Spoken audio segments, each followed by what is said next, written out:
Hello,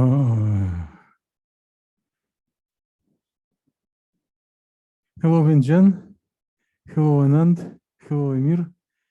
Hello, Dr. Goli. Hello, Payman. Hello, Haley. Hello, Hanmant.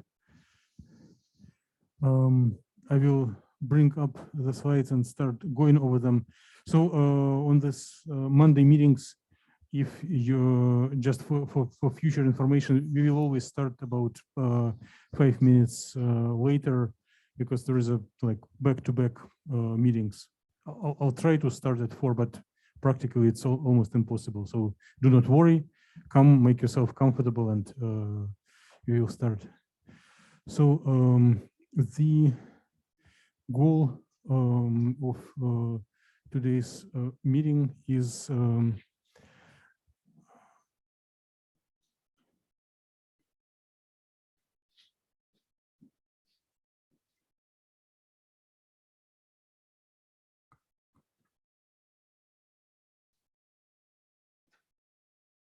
I'm just trying to focus on the screen.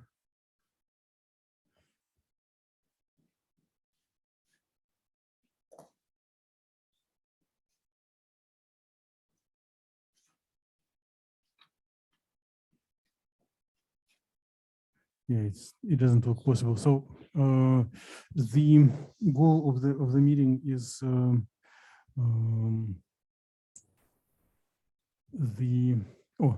that's better. Is twofold. So first, we need to fill a form, and I did send a link, and some of you already have started filling it. So it is for presentations next week. And since there is no day when everyone can come, we probably will do presentations in 2 days, part on Monday, part on Tuesday, and later on you can watch the recordings to see each other. So this is most important thing. And second important thing is to finish our first chapter, like finish our first 25% of the class, and last 2 lectures of this chapter we'll be dealing with geometry optimization.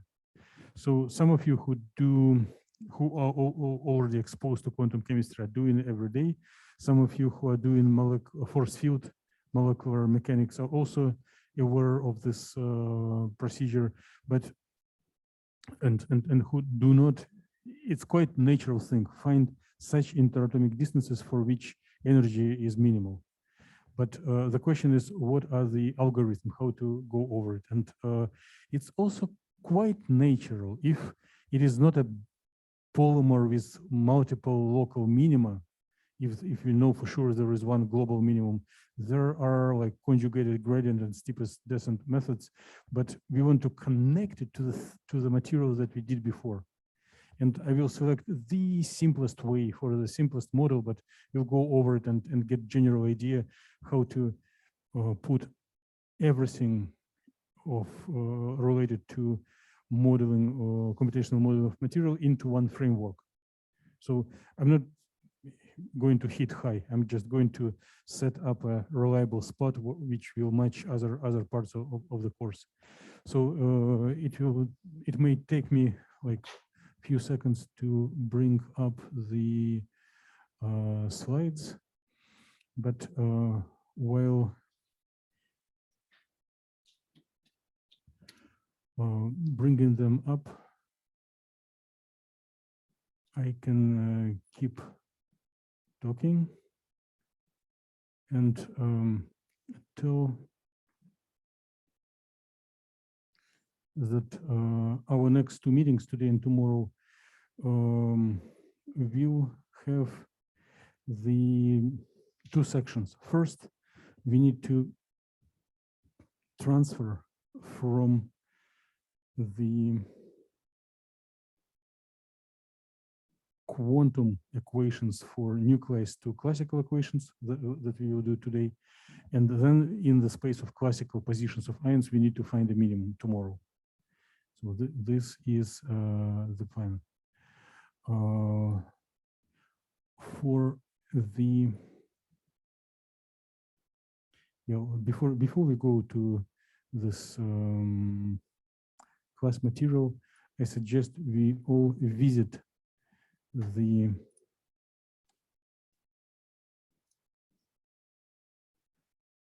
form for signing up. So I think you can watch it, you can observe it here. So I did place a little bit more subjects than amount of attendees in the class. So if you are I do not plan to merge subjects, but if you like several, you can tell your name and the first choice, second choice. I will try to mitigate any conflicts. If everyone wants one and no one wants others, then I need to be a little less democratic. But I do see that no one selected the beginning, the first part, and no one selected file uploads and downloads. So this processing files will be not related to actual work with molecules, but practical for arranging our practical activity for the rest of the class. It will be the main thing. And you all are adults, you transfer files for your work, but there is a way to transfer files in most painful, but most reliable way, which is of the same style as we edit files in VI. There is a similar style of transferring files through so-called SCP command. And this is very uncomfortable to use, but it will work anytime at each machine. So in the middle, we have questions about the Gauss view that I see there are volunteers. So some want to tell about Avogadro, which is great. Oh, and there is a volunteer for HyperCam. This is my favorite software.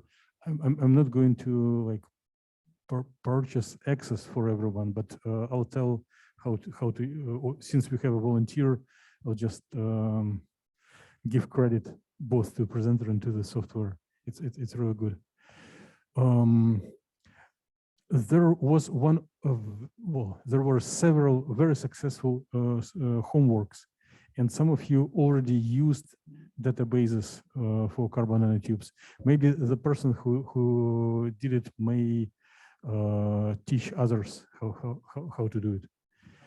So please raise your hand or whatever, speak up if you have challenge how to type in this table. Because some people do not use Google Docs every day. So if you do not know how to do, you can either give me your choice and I will type for you, or I'll show how to do it. So everyone feels comfortable filling the table? Okay, yeah, thank you. Okay, and now I'm going to hide this one and bring up our slides.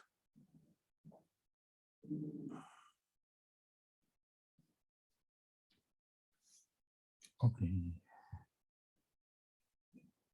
So we need to cover these two pieces of material. If we want to relate our activities to like deep science and textbooks and maybe advanced courses in physics, what we are going to do today is related to so-called Ehrenfest theorem and Heisenberg equation of motion, if you are really curious. But we can go without these names and connections. And when we meet tomorrow, we'll go over algorithm of optimizing, and then coming on Wednesday, we will complement, we will fill everything which we are missing, and next week there will be presentations based on your choices. So here is the table before your field provided. Here is another little homework. If your schedule doesn't allow doing it, homeworks are not biggest part of the of the grade. Most important thing is to do project. But if you want to gauge your knowledge, if you want to revise, here are options. So it's an activity for 10 minutes. If you want, it will be credited. So find equation for non-adiabatic dynamics, give examples when potential energy surfaces is needed, and also give examples when potential energy surface and concept fails, when, well, actually combustion and explosion, something like that. Let me provide a brief feedback to the recent homework. So I really appreciate everything that was submitted, and I'm not going to like criticize and lower grades, but I want to bring up common mistakes so that when we do it for projects, we do not repeat them. So here, the author of this work did aniline perfectly, found carbon nanotubes from database also perfectly, but then it was placed as an independent thing. The plan was to put these two things in, these two fragments in one simulation cell, but avoid close contact between them. So it is needed because if you look for chemical reaction, for adsorption, then we look how the energy would change when chemical transformations will happen on the surface. And we do not want to, if you just bring new piece into model before and after, it will change energy drastically. And if it is just a tiny place of where they interact, it will be realistic thing that is related to thermodynamical treatment of this. Here, it's there is a little suggestion or correction too. Before we had a hydrogen, terminal hydrogen on the aniline ring. Where did it go? So here we have carbon-carbon bond. It means that we just removed hydrogen and it will take some other energy. So it's not right. Not that the work is good, but for the future, total number of atoms in the cell should stay the same. We're going to another work. Here, typically, I do not know what was done, but typically a red color is used to symbolize oxygen. Here it should be nitrogen. If there are groups where carbon ring is connected to nitrogen, to oxygen, but then it is nitrogen, then to oxygen, and it is a way to prepare explosives. Like you probably heard TNT, trinitrotoluene, when there is a benzene ring and three NO2 groups. Here, one can put one NO2 group, but it is not what we do. So here is NH2. So there was another work with trying to build carbon nanotubes from scratch, and I think I recognize it is very challenging. Those who built nanotubes, they probably borrowed it from databases. Building nanotube atom by atom is really like heroic feat. It's not easy, but a suggestion: if in other samples we see that carbons to carbons go into more or less continuous line. Here it goes like a zigzag. So what's the problem? One needs to take into account that carbon in this nanotubes has bond order 1.5. So it is not 4 coordinated, not tetrahedral, but planar. If we would speak on the language of like chemistry, if I can, let me try. Yes.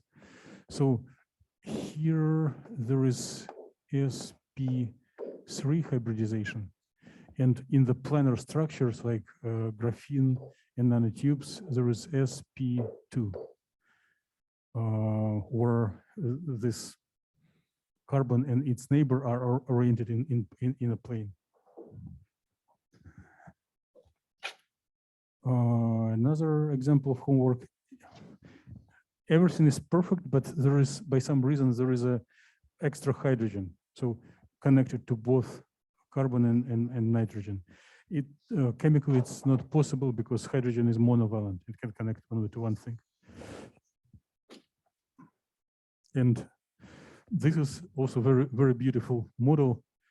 But, so I think this carbon is replacing another one in the product, which is not what happening in these reactions. The carbon loses hydrogen, which sticks to other place, and then forms carbon-carbon bond. So I think the author of this work just deleted one carbon from nanotube and integrated it with the residual part of aniline, which is probably a cool chemistry if one can synthesize it, but it is not what we are looking here. Okay. So briefly, what we did last time, the course is about using theory and understanding how theory contributes to software, building molecular models, and by computing observables, compare them to experiment. Then we spend time on to plugging in the expansion with electronic and nuclear wave functions into molecular Schrödinger equation, practicing the orthogonality, and then getting rid of electronic wave function. So there is only nuclear wave function and the nonadiabatic term, which we assume can be converted into pure kinetic energy, and then we get rid of electronic functions. So here is a brief summary of the non-adiabatic term. So it is a degree how orthogonality of electronic functions is violated due to motions of nuclei, if you change position of nuclei. And it is multiplied by momentum, which means if things do not move, then this coupling is missed. Okay, so I apologize ahead for a lot of ugly writing and ugly sketches, but I cannot express this idea better than on this ugly image. So, and I'm going to talk about it. It relates very much, basically it is this ugly schematic diagram is a summary of our today's meeting.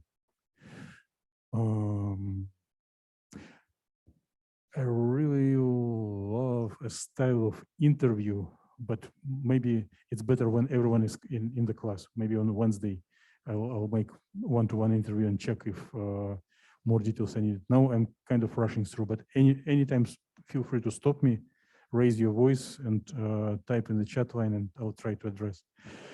Okay, so suppose we have quantum supercomputer that can find solution of oral Schrödinger equation, or at least the nuclear wave functions. Wave function that is depends on positions of nuclei. I shouldn't touch it. And here I label x as chi wave function and put the wave function which is some oscillations. So this is general view of a mathematician on this wave function, but we want to bring in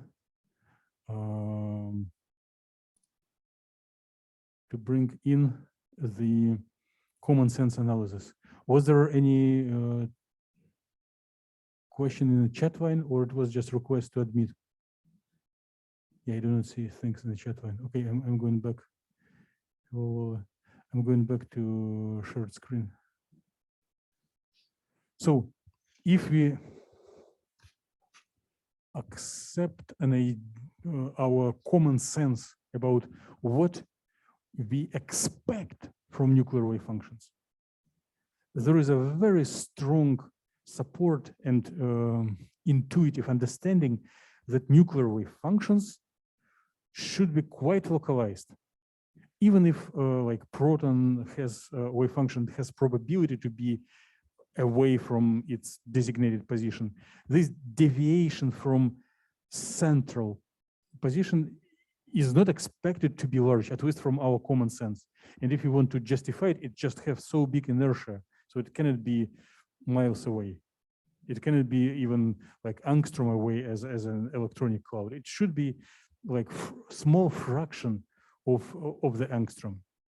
So if you want to visualize this nuclear wave function for our intuitive processing, then instead of being smeared over all space where we place our molecule, for each atom, it could be wave function localized near the designated position. It may go up and down with some like positive and negative phases, quantum phases, but it will definitely have the width, so the area of definition where nuclear wave function is allowed to be. And now we are going to continuously go back from our full quantum consideration to something more practical and applicable, where we speak about nuclei as point charges. So we should realize that it is not ideal. There will be some errors compared, but the errors will be quite small, and 99.999 researchers neglect quantum features of nuclei. So it is quite normal to assume that they are point charges, with understanding that there are exceptions. And the only idea that I plan to complete during today's meeting is how to carefully return back to positions of point charges from quantum wave functions without losing precision. How to do it carefully with respect to other derivations that we did before. Make sense? Let me check if everyone is happy with the statement. Okay, yeah, thank you for confirming. Going further. So when we met on last Tuesday, I think we did arrive to the, how to say, inherited an equation for nuclear wave function that is coming from the molecular Schrödinger equation. This includes pure kinetic energy of nucleus, nuclear repulsion, electrostatic, and the potential energy also includes the contribution from electrons. So since electrons interact with different ions, they mediate, they facilitate interaction. And not necessarily repulsion, it could be attraction, like ion is attracted to first ion attracted to electron, second ion attracted to electron, and in the result, they attract to each other. So mechanisms like that. So this combination of those two contributions of energy is PES, potential energy surface. And it is applicable only if you neglect the non-adiabatic transitions, if there are no frequent jumps between PES. So this equation is Schrödinger equation, right? But there is no time. So it is time independent Schrödinger equation. So quite natural. There is no time, so it's time independent. But more generally, wave functions do depend on time. It is, and it is basic fundamental concept, because everything changes in time. And actually, the Schrödinger equation was originally offered and derived in its time-dependent formulation. There is just a quick 2 lines derivation how to go back from time-dependent to time-independent, and time-independent is just more popular. It has more immediate applications, and in narrow sense, people think of quantum theory as just a way to solve time-independent Schrödinger equation. But in fact, there is time dependency. So more general more general. More general. Time dependent Schrödinger equation. So you see, it also has wave, and we are speaking about wave function for nucleus. So it's same symbol chi, right?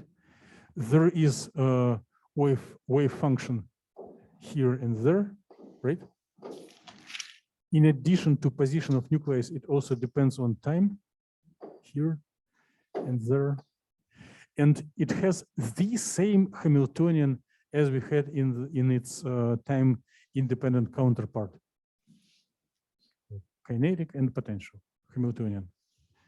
But instead, and here we also have wave function acts on the Hamiltonian acts on wave function. But like the left part of time independent and right part of the time dependent are quite similar. Basically, they're the same. Yeah. But on the right part, instead of eigenenergy and wave function, we have time derivative of the wave function. So solution of this equation, if found, shows how the wave function evolves in time, evolves forward in time. Let me quickly check if everyone is happy. So please confirm if it makes sense. If anyone really wants comment on more comments on time dependent Schrödinger equation, please give me a sign. Like tell I'm not comfortable. Please do. Okay, everyone supports. Thank you.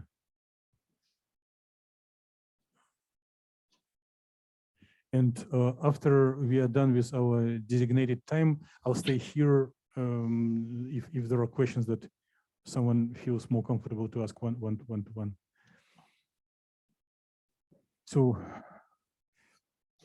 for example, if at time one we have wave function in one region of space, after some period of time, it can be in different region of space. And this blue examples would correspond that center of the atom would move from one position to another, but there are probabilities nearby. So if you look density, if you like take wave function squared, it will be like just Gaussian functions near centers. And we need carefully go from quantum time dependent Schrödinger equation to Newton's equations that we typically do in molecular mechanics. So just summarizing once again where we are and what we are doing. So formal solution of molecular Schrödinger equation is a product of electronic and nuclear wave function. But now we will tell that our nuclear wave function also depends on time, right? And for electronic part, we will do the same time independent Schrödinger equation, but for nuclear, we have time-dependent part. And our goal is to replace this thing with Newton equation, which I'm sure you all remember from your middle school, F equals ma, right? There are like one can put vectors, one can put indices for each ion, but basically same thing.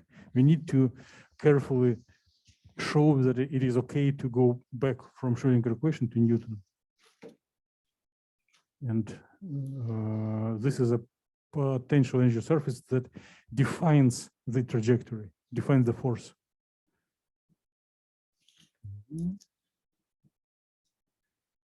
So here I was just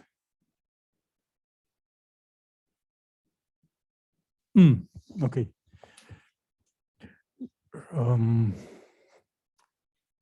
Newton's equation of motion or force is equal to acceleration.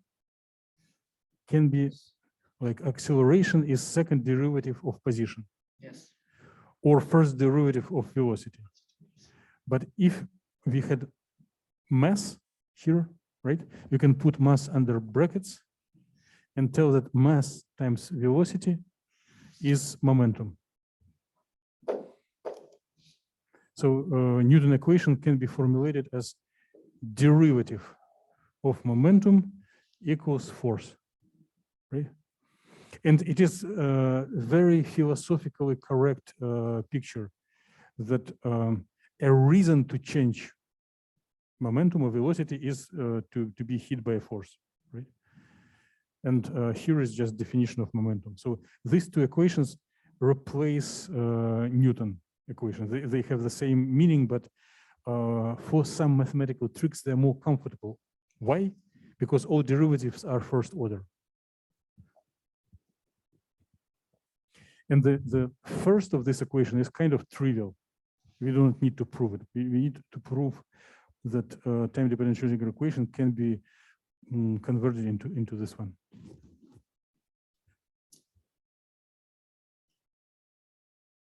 So we are going to arrive to a situation when our molecular Schrödinger equation is reformulated in the form of this yellow box, where instead of molecular Schrödinger equation, we have two things. First, electronic part that allows to find potential energy surface, and nuclear part, which is just Newton's equation for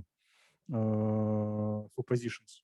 But under positions, you probably noticed, and maybe someone already typed the question in the chat line, why there are these angular brackets for the R?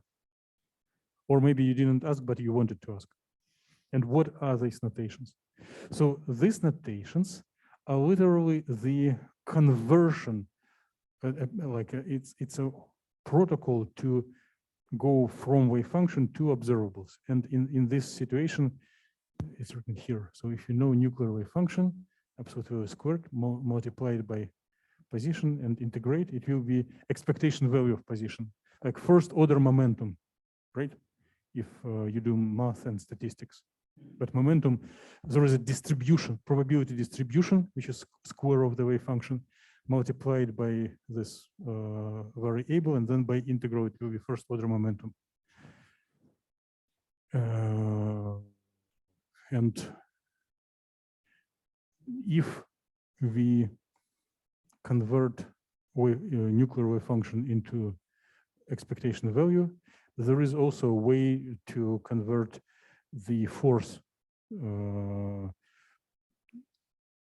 into expectation. One can find a force, like force at a given point, and it will be what will drive the average position of nucleus to move in a certain direction. Okay. Yeah, this is our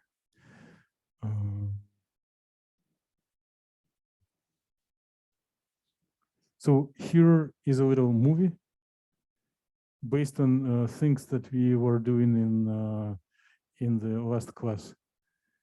So, and it is done not in Gauss view, but in Avogadro. But basically, the idea is if a human draws a molecule, and then one applies the correct forces or potential energy surfaces, then the positions of ions will come to a certain interatomic distances that will be most optimal, that will minimize geometry.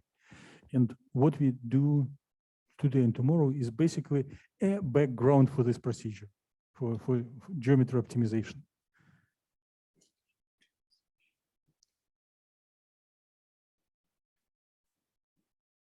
So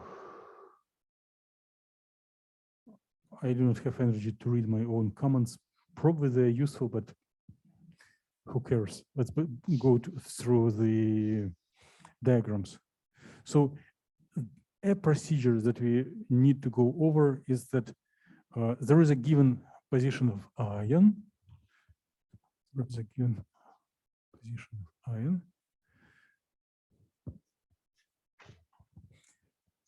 Or all ions.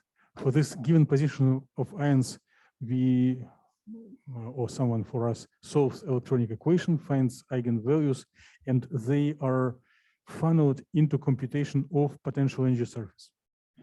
And then if we have potential energy surface, we can do like gradient descent, just going along the gradient and go from old position to a new position. And this new ions position is then funneled back into electronic Schrödinger equation to find eigenenergies and potential energy surface. And one repeats this procedure until we arrive to a minimum. There are advanced methods to do this gradient descent or descent, and some of you are already experts in this. I'm not going to cover it. My main goal is to describe connection between electronic and nuclear and give overall idea of geometry optimization. And before doing actual optimization, we are going to cover this transition from nuclear wave function to expectation value. So if you are tired and busy and doing something else, you can skip next couple of slides. They are just illustration of what we are doing. So in the potential energy surfaces as function of ionic positions look like parabolas near equilibrium. This is quite standard. Then the solutions for this chi, for eigenstates in this parabolas look like one Gaussian, a Gaussian with 2 peaks, not a Gaussian, like 3 peaks, and then there is a progression of the eigenstates. There are specific equations for them. If we have if you have quantum dynamics of nuclei, then time dependent, so this is time independent, chi of r, then time dependent nuclear wave function looks very similar to this ground state Gaussian. So it's a Gaussian shape with several fringes, and it is explained by exponential with Gaussian decreasing amplitude. But if you look onto these dependencies, we can assess, we can assume that these nuclear wave functions are just delta functions centered at the expectation value. So it will be like sharp peak in this distribution near the equilibrium position. So we want to believe it. We want to check if we want to justify this approximation, and we want to see how this vision will help us to convert from the nuclear wave function to processing of the expectation value of position.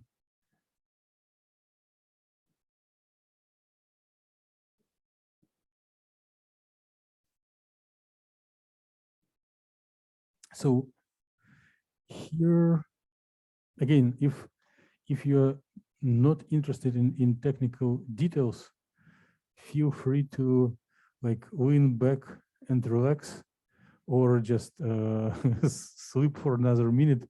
So those are additional mathematical background behind what we are doing.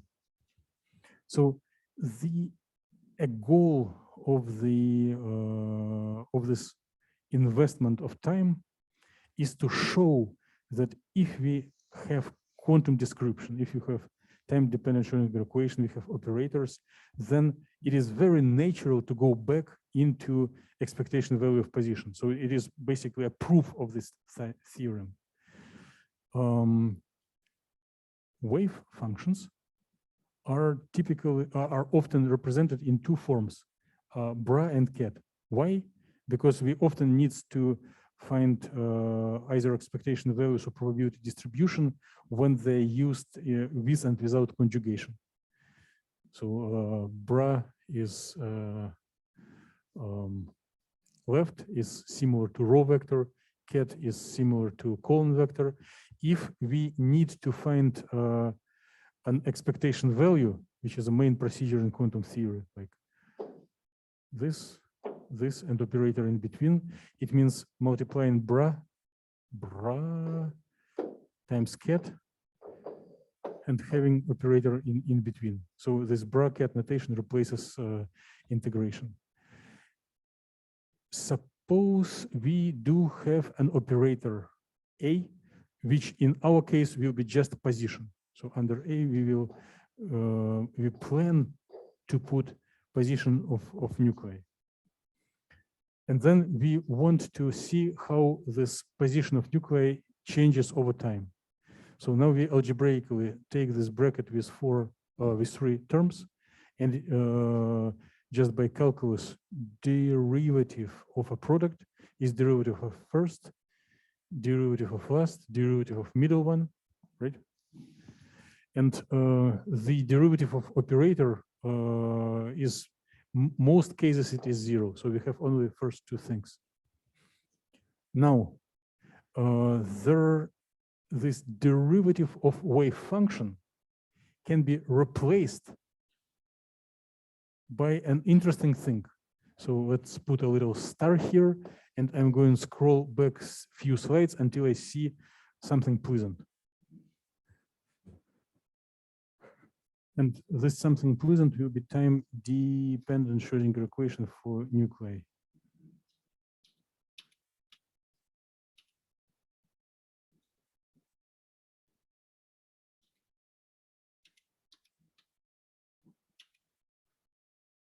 Okay, this is good enough.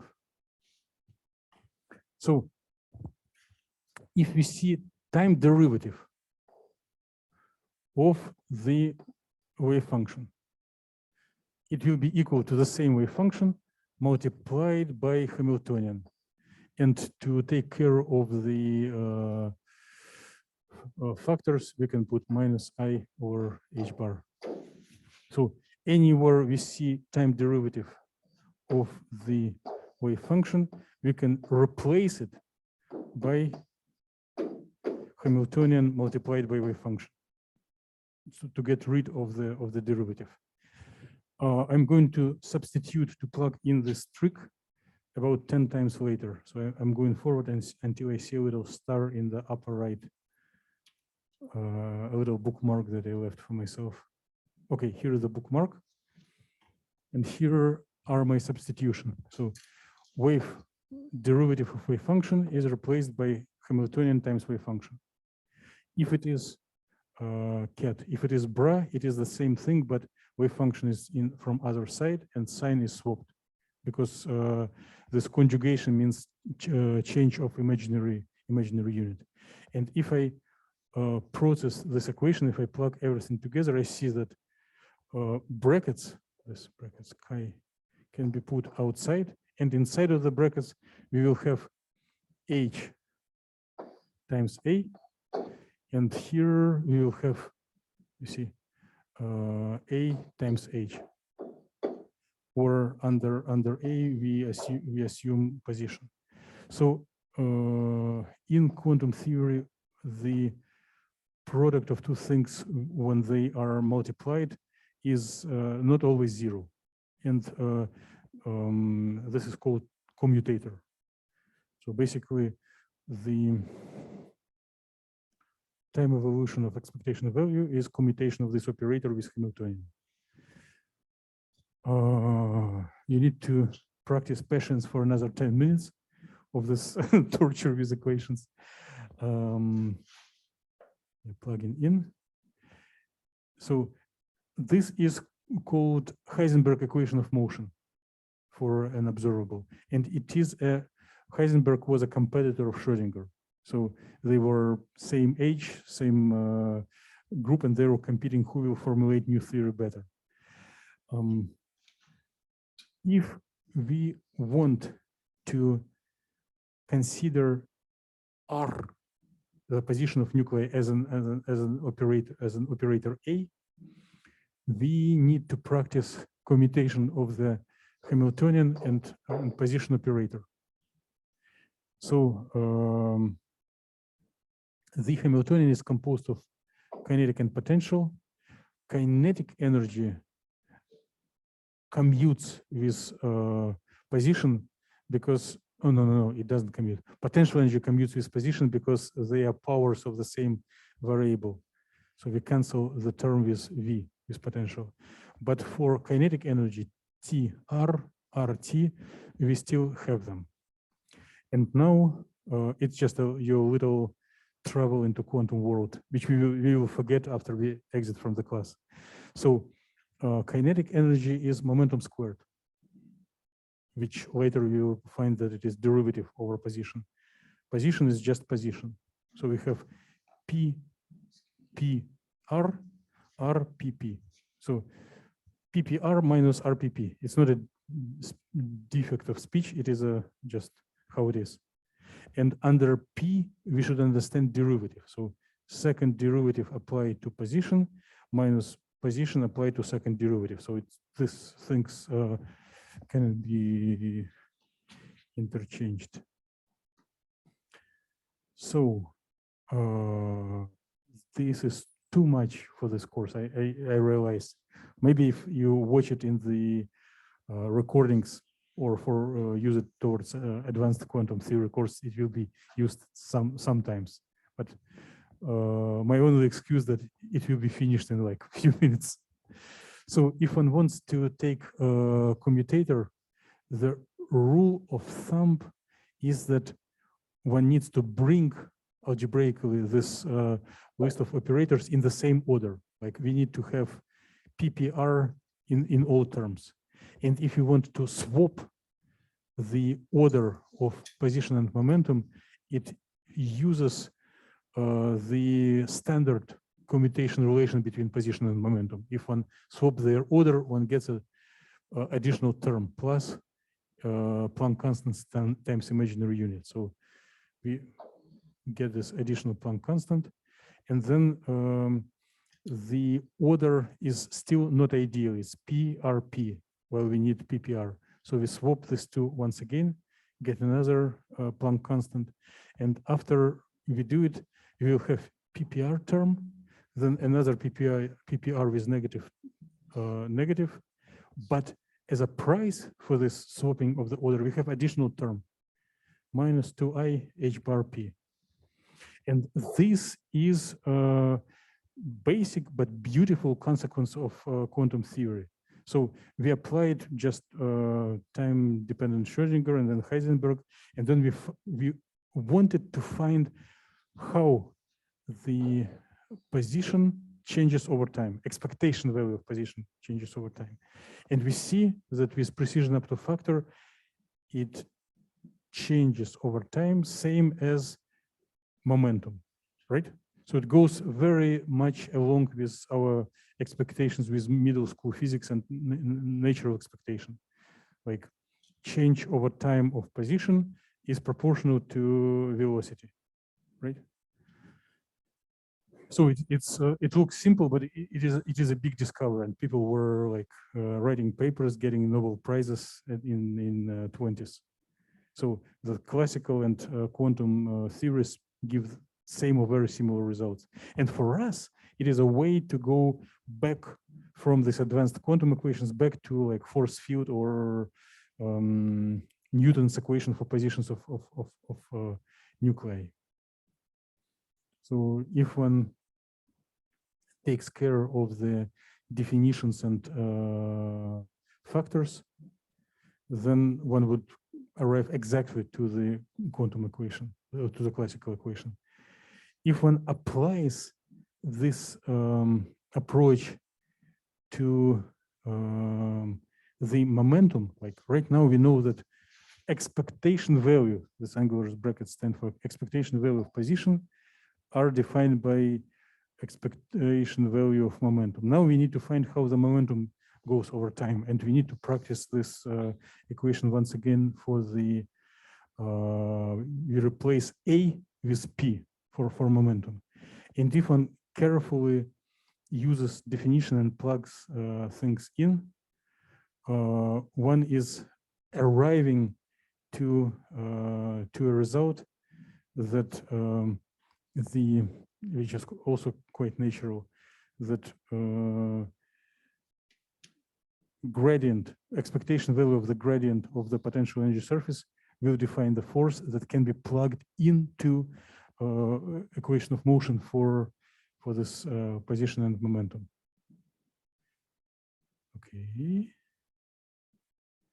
So now we did not violate any rules. We just decided that instead of wave function, we want to look at the center of the distribution.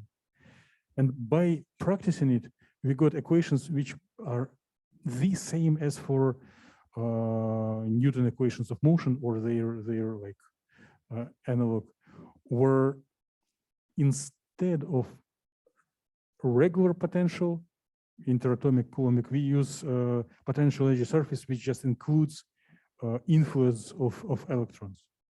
But by practicing this couple of equations and by having potential energy surface provided for any interatomic positions, we can find minimum, we can find optimal geometry, and in addition, we can do more things. We can model like chemical reactions over transition state. We can do ab initio molecular dynamics that allows bond breaking, but the view, the paradigm is very close to force field. So it's quite easy and interpretable. Okay.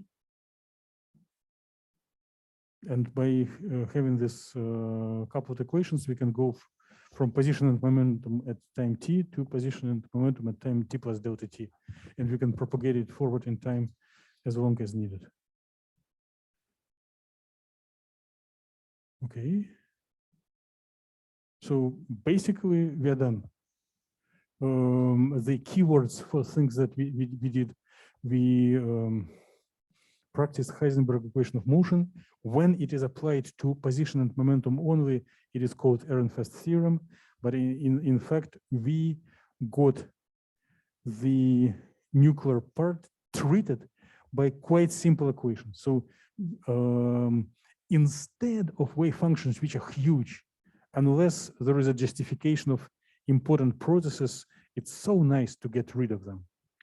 And the equations here become really, really simple and treatable. So just classic degree of freedom, as many numbers, as many Cartesian projections, like 10 atoms will be 30 numbers, and each of them changes next time step. This was doable even 50 years ago with very obsolete computers, and for now it's nothing. We can really do it easily. So it's a big deal. And tomorrow we will review just way how these equations help to find minimum. And after you are done with your presentations, we will focus on electronic part only. And some textbooks even do not speak about nuclear part. In narrow sense, computational chemistry is just solving Schrödinger equation for electrons.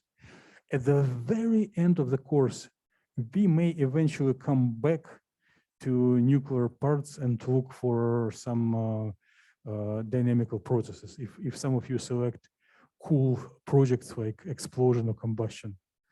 But for next 2 months, we will be dealing just with electronic degrees of freedom, because it is not as simple. There are much more underwater stones and one needs to deal with them. So I want next, when we meet tomorrow, just heads up, I will do this kind of flow chart telling how the data are processed and how the code is working for finding optimal positions. Okay, meeting is done. I think we are even 1 minute earlier. So everyone is welcome to disconnect. I will stay here to answer any questions. So let me stop sharing. So Amir, Anand, Dr. Govi, Hanmant, Lola, Payman, Sarah, Venjan, feel free to ask any questions.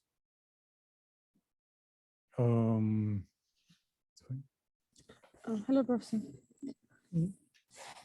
Oh, hello, Professor. Huh? Hi. I have a question. So, Please do. And everyone is welcome to disconnect because we agreed to meet until 5. So if you have questions, stay connected. If you need to go, feel free. Okay. Yes, Sarah. so if my thesis will be mainly on modeling and ab initio modeling and MD, so to what extent should I be comfortable of deriving all these formulas and theoretical backgrounds? It is really cool to feel comfortable with deriving equations, but if your thesis deals with applied problems, if you're not offering new equations, then derivations can be skipped. If you're just aware of them, it's fine. So I was on several thesis committees, and maximal what committee is asking to either verbally explain background or just write most important equation on the blackboard. So I never seen committee asking to derive equations, but I have seen committee asking a candidate to write down an equation on a board. Okay, good to know, because yeah, it's too much. Oh yeah, I agree. And I was rushing to finish in time. So the main use of these equations, I realized the lectures are too much equation intense. So why do we need these equations? Where do we benefit from them? When you include computations into your thesis or into your paper to send to reviewers, it is a very good style to explain what you are computing. There are two styles. One style is just give the name of software and tell like, we got this data, here are the figures. And another style, we found a software that solves this and that equation and give literal equations. So just by experience, the papers that quote which equations are solved are accepted much easier and warmer. So it's a good style to show what actually is being solved. Yeah, yes, sure. Yeah. Okay. Thank you, Professor. Dr. Keelan, I have a question for you. So are we going to present tomorrow? No. Please, if it will be presentation tomorrow, I think both you and I would go get a natural dose of adrenaline, like, oh, I need to prepare. No. Okay, sounds good. Depending, we will discuss on Wednesday, but since I do not believe that everyone can come on Monday or everyone can come on Tuesday. So we'll split and decide based on your choices and based on your availability, we'll do a 2-day schedule. Okay, next week, which will be like, what, 7th and 8th of February or 6th and 7th. I'm bad with dates. 7th and 8th. So Monday and Tuesday, we will do presentations. Okay, sounds good. So we will complete all material for presentations on Wednesday, because I didn't deliver part of the things. And then you will have like Thursday, Friday, and the weekend to complete your slides. And for brief summary on slides, I think 4 days would be more than sufficient. So no worries. We cannot completely relax, but 4 days for whatever 3, 4, 5 minute slide presentation is, I think it is doable for everyone. Sounds good. Thank you. Thank you. Thank you, Professor. Bye-bye. Yeah, bye-bye. I have a question. Yes. Actually, I'm in a very different field. Uh-huh. You know, the lecture, the theoretical part is very much difficult for me. Like it's like very difficult to understand. We are studying it in the slides, but the lab work, I'm understanding it completely. So what's the reason? What's the benefit of attending the lectures? Yeah. It is the equations and language to describe your results that you will get you will generate during the project. All right. So the objects, the data that you will collect during the lab projects need a special language to describe. And even if you absorb like 10% of this lecture material, you fluently explain your results. All right. And it's my goal. If I simplify the lectures, if I present only 10% of the material that you need to memorize, it will not help because humans memorize about 10% of what they hear. So I intentionally give more information that is needed for success. But do not worry if you feel that something is new or you didn't have background. Do not worry. The success and progress and grading are based on what you compute, not on what you hear. So it's only an assistance for your main activity. Oh, that's great, because I'm trying my best to understand the lectures. I'm trying to understand the recordings of the lecture at home, but still I couldn't understand. Do not worry. It is The background. I haven't studied like this thing until in my bachelor. Like in calculus, I just studied the derivatives and integrations and like these equations, but not in after. Yes. Do not worry. It is normal. If you later decide that this theoretical, not computational, can be done without it. But if you think that theoretical part is like your main goal, then or you just want to pump your theoretical muscles, did you do differential equations? Yeah. Okay, then you're fine. You absorb everything. So differential equations are major cornerstone. And next thing that you may select to take, but you think twice because it's hard. Any course related to quantum mechanics or physical chemistry. And if you are in MNT program, they will naturally offer it. Like Dr. Physical chemistry. Dr. Hobby will teach this course, and in this sense, what you hear in this class will be like prep for your success in that class. So even if you do not, if you admit for yourself that you do not get 100% of the material, if you create layers in your memory background, that you will be steps of your success in the next course. All right. That's quite a relief.